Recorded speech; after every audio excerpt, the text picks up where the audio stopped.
So we have some injury updates to go over for the Packers. The biggest injury to watch being Jordan Love's injury, the elbow injury he suffered in this past week's game. If you want more Packers content, feel free to subscribe down below. Now heading into the playoffs, it is very important that Jordan Love's arm is working.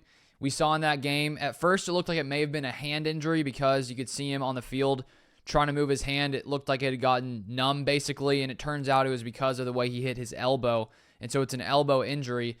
And after the game, Matt LaFleur did say that Jordan Love could have come back in if they really needed him, but they didn't really need to put him back in there in that game. So that at least was a good sign to me that at that time, after the game, it seemed to me that he probably would play in the playoff game against the Eagles. Then I saw this news. This isn't all the news. This is just the first thing I saw. But from Tom Silverstein, who said Packers QB Jordan Love elbow is taking part in warm-ups, but team is making sure media doesn't see whether he can throw by closing practice after team stretch. Usually get to see individual drills. So the second I saw that, I was a little worried because, as Tom Silverstein said there, that typically they allow them to watch the quarterbacks throw, and so I thought, okay, maybe they didn't want the media to see Jordan Love having some issues throwing or not throwing. In Matt LaFleur's press conference, he shared that he was able to throw, so I think that it looks like he is doing okay. From Rob Domofsky on Twitter, we have Packers QB Jordan Love elbow was limited today in practice per coach Matt LaFleur. He was able to throw, LaFleur said. So at least Jordan Love was able to throw. If he wasn't able to throw today, that would be a massive concern. Part of me was wondering with this elbow injury, if it's something that maybe the day after, once he has some time to rest, if it could potentially seem to be more of a problem, because sometimes when you're playing, football and you have that adrenaline going, you're able to play through some things that maybe the next day it could end up being worse than you initially thought. But here it looks like Jordan Love is doing okay. I still wonder, though, is he going to be 100% on Sunday in the playoff game against the Eagles? I think even if he was, 90, 95%, you're still going to put him out there. He's your guy. You need him to play against this top-tier Philadelphia Eagles defense. But I am going to be watching this injury, and you would have loved to see him be a full participant on Wednesday. But I think the fact that he was limited, I think it's a sign that he's moving in the right direction. And we probably won't get a lot of information from Matt LaFleur exactly how Love is doing. But just from the interviews right after the game from Love, from Matt LaFleur, it really sounded like it was an injury that wasn't going to be a problem heading into next week's game. Now, even if, Love is 10% off, not himself, that could change things when you're throwing the ball. So that's something to watch as we go through the rest of this week. So we actually have one more update for Jordan Love. I'm adding this after I was about to post this video because some more information came out. So I figured I would add it right here because you just heard the background there with what happened today. But here's a quote from Jordan Love today in his interview at his locker. Per Matt Schneidman on Twitter, Jordan Love on if he's playing Sunday. We'll see. Yeah, I'm hopeful. So seeing that quote, it makes you go, wait, you're hopeful. I thought this was like a sure thing. That was sort of my first thought. Then I did see this clip here of Jordan Love saying this, and he looks pretty confident to me. It doesn't really look like we'll see, I'm hopeful, yeah. It felt pretty confident. He looked happy. I think that he's going to play. But, just taking that quote there, it does make you go, okay, well, this may be something to watch the rest of the week. I already said that in this video, but it's hard to know. You never know with these injuries, because if Love's out there and he can't make the throws he usually makes, that's a massive problem. And the one injury you don't want your quarterback to have is dealing with their throwing arm. From Wes Hodquist on Twitter, LaFleur says, Jordan Love and Malik Willis were both limited today. So Malik Willis also limited. He hit his hand in the game when he came in for Jordan Love this past game. And so to have both of your quarterbacks, your starter and then your backup be limited on the first day of practice, getting ready for a playoff game, it's not the scenario that you would, hope for as a Packers fan, but I guess it could be worse. I do think, Malik Willis, he went back into the game after he hurt his hand, so I would assume that he's going to be okay as well. Now, if for whatever reason this is much more serious, which I do not think it is, the Packers do have Sean Clifford on the practice squad. And while I think there were moments last preseason where there were some plays that Sean Clifford made where I thought, man, this guy, I know a lot of people were talking about it in the comments last season in the preseason that he had a little bit of Brett Favre in him because he did sort of seem that he was willing to just sort of put the ball up whenever he wanted to. That led to a few picks, a few touchdowns.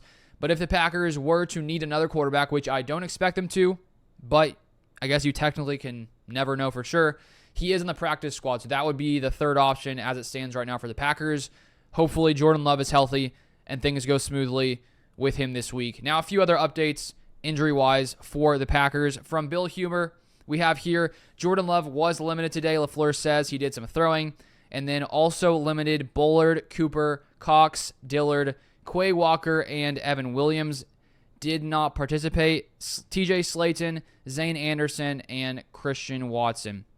Quay Walker has not played in the last 3 games, and I do think the Packers are better with him playing as long as they keep Edgerrin Cooper on the field as well. I think that, Quay Walker early in the season had some struggles. I do feel that later on he made some improvements, so he could be back this week, and he would likely take over, the green dot on the helmet, the play caller, getting the plays from Jeff Hafley, from Eric Wilson, who had done it a little while. And then Evan Williams has missed weeks 15, 16, and 17, so he could be back as well. Last week we saw Oladapo play as the safety, and I think for the most part he played a pretty solid game. But Evan Williams is a very good player, very solid rookie, and to get him back would be huge. And so it could be that the Packers defensively are getting a lot healthier heading into the playoffs. It would have been great if Jair was able to be back at this time. Honestly, weeks ago I assumed that he probably would be back for the playoffs, but slowly, things just took longer and longer and longer to where now here we are. We find out that he had to have another surgery, and so he's going to be out. Adam Schefter did say at the time when that news came out that potentially he could play in the Super Bowl if the Packers made it there.